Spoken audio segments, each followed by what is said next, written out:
আপুনি কেতিয়াবা এনে অনুভৱ কৰিছে নেকি মাত্ৰ 2 মিনিটৰ কাৰণে ফোনটো খুলিলে কিন্তু হঠাৎ 1 ঘণ্টা পাৰ হৈ গ'ল পঢ়িবলৈ বহিল কিন্তু 10 মিনিট পঢ়াৰ পিছতে মনটোৱে ক'লে এবাৰ হোৱাটছএপ চাওঁ এটা ৰীল চাই লওঁ মাত্ৰ 5 মিনিট আৰু সেই 5 মিনিটেই 50 মিনিট হৈ গ'ল যদি আপোনাৰ লগতো এনে হয় তেন্তে শুনক আপুনি অলস নহয় বা আপুনি দুৰ্বলো নহয় আপুনি কেৱল এটা ইনভিজিবল ট্ৰেপত পৰিছে আৰু এই ট্ৰেপটোৰ নাম হৈছে ডোপামিন ট্ৰেপ ধৰক এজন ল'ৰা আছে নাম ধৰি লওক ৰাহুল কেইবছৰমানৰ আগতে ৰাহুলে ঘণ্টাৰ পিছত ঘণ্টা পঢ়িব পাৰিছিল বন্ধুবৰ্গৰ সৈতে খেলিছিল নতুন কিবা শিকিবলৈ আগ্ৰহী আছিল কিন্তু আজি সকলো সলনি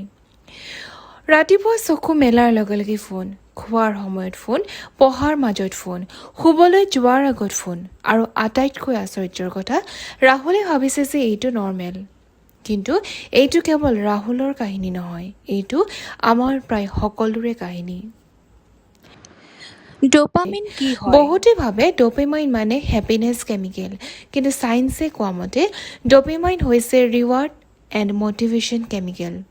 আপুনি কিবা আনন্দদায়ক কাম কৰে এটা লাইক পায় এটা নটিফিকেশ্যন আহে আৰু এটা ফানি ৰীল দেখে যেতিয়া আপোনাৰ ব্ৰেইনে ডোপামিন ৰিলিজ কৰে তেতিয়া ব্ৰেইনে লগে লগে কয় ৱাও এইটো ভাল লাগিল আকৌ কৰোঁ ব'লা ছ'চিয়েল মিডিয়াই কিয় ইমান এডিক্টিভ ভাবকচোন এটা ৰীল ফানি পিছৰটো ইম'শ্যনেল তাৰ পিছৰটো মটিভেশ্যনেল তাৰ পিছৰটো শ্বকিং ব্ৰেইনে নাজানে পৰৱৰ্তী ভিডিঅ'টো কেনে হ'ব আৰু এই আনচাৰ্টেইনিটি এই আপোনাক স্ক্ৰল কৰি ৰাখে আপুনি ভিডিঅ' নেদেখে আপুনি ডোপামিন বিচাৰে প্ৰব্লেমবোৰ ক'ত প্ৰব্লেম হৈছে যেতিয়া ব্ৰেইনে বাৰে বাৰে ইনষ্টেণ্ট ৰিৱাৰ্ড পায় তেতিয়া নৰ্মেল কামবোৰ বৰিং লাগিবলৈ আৰম্ভ কৰে কিতাপ পঢ়া বৰিং পঢ়া শুনা কৰা বৰিং স্কিল ডেভেলপমেণ্টৰ কথা ভাবা বৰিং কাৰণ ৰিয়েল ছাকচেছে ইনষ্টেণ্ট ৰিৱাৰ্ড নিদিয়ে ছাকচেছে পেচেঞ্চ বিচাৰে কনষ্টেঞ্চি বিচাৰে আৰু ডিপ ফ'কাছ বিচাৰে Why so many people feel lost? আজিকালি বহুতে কয় মোৰ মটিভেশ্যন নাই কিন্তু সঁচা প্ৰব্লেম মটিভেশ্যন নহয় প্ৰব্লেম হৈছে এটেনশ্যন আপোনাৰ এটেনশ্যনটো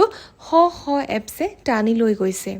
ছ'চিয়েল মিডিয়া কোম্পানীবোৰে আপোনাৰ টাইম বিচাৰে কাৰণ your attention is their business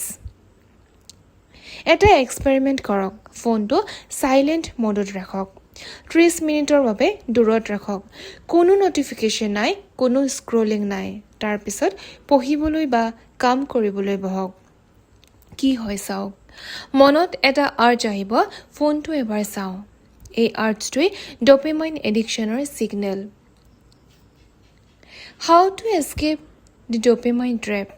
এই ডোপামিন ট্ৰেপটোৰ পৰা নিজকে কেনেকৈ আঁতৰাই আনিব number 1 Do not touch your phone after waking up. ৰাতিপুৱা সোনকালে শুই উঠাৰ পিছত প্ৰথম 30 মিনিট কোনো ইনষ্টাগ্ৰাম কোনো ফেচবুক আৰু কোনো ইউটিউব চাৰ্চ নহয় এই সময়খিনি নিজৰ বাবে ৰাখক number 2 create phone free time অৰ্থাৎ পঢ়াৰ সময়ত ফোনটো দূৰত ৰাখক কাম কৰাৰ সময়ত ফোনটো দূৰত focus requires protection number 3 learn to be bored এইটো অদ্ভুত শুনিবলৈ প্ৰায় অদ্ভুত যে আমি ব'ৰ হ'বলৈ শিকিব লাগে কিন্তু কথাটো হ'ল যে ক্ৰিয়েটিভিটি জন্ম হয় ব'ৰডমৰ পৰা সদায় এণ্টাৰটেইনমেণ্টত থাকিলে ব্ৰেইনে গভীৰভাৱে চিন্তা কৰিব নোৱাৰে number 4 one task at A time multitasking smart যেন লাগে কিন্তু ৰিচাৰ্চে দেখুৱাইছে মাল্টিটাস্কিং ডেষ্ট্ৰয়ছ ফ'কাছ এক সময়ত এটাই গ'ল এটাই টাস্ক আৰু এটাই ফ'কাছ হ'ব লাগে এই জেনেৰেশ্যনৰ আটাইতকৈ ডাঙৰ যুদ্ধটো দৰিদ্ৰতা প্ৰতিযোগিতা বা ভাগ্যৰ লগত নহয় এই যুদ্ধটো হৈছে ডিষ্ট্ৰেকশ্যনৰ লগত প্ৰতিদিনে এপে আপোনাৰ এটেনশ্যনৰ বাবে যুঁজে গতিকে মনত ৰাখিব যিজনে নিজৰ এটেনশ্যন কণ্ট্ৰল কৰিব পাৰে সেইজনেই নিজৰ ফিউচাৰটো কণ্ট্ৰল কৰিব পাৰিব গতিকে আজি নিজক এটা প্ৰশ্ন সোধক আপুনি ফোনটো কণ্ট্ৰল কৰে নে ফোনটোৱে আপোনাক কণ্ট্ৰল কৰে কাৰণ এই প্ৰশ্নটোৰ উত্তৰেই হয়তো আপোনাৰ জীৱনৰ দিশ নিৰ্ধাৰণ কৰিব যদি আপুনি আজিৰ পৰা ফ'কাছড লাইফ আৰম্ভ কৰিব বিচাৰে তেনেহ'লে কমেণ্টত লিখক আই চুজ ফ'কাছ আৰু ছাবস্ক্ৰাইব কৰক চেনেলটো অধিক ছেল্ফ গ্ৰোথ প্ৰডাক্টিভিটি আৰু লাইফ চেঞ্জিং কণ্টেণ্টৰ বাবে remember small habits create big success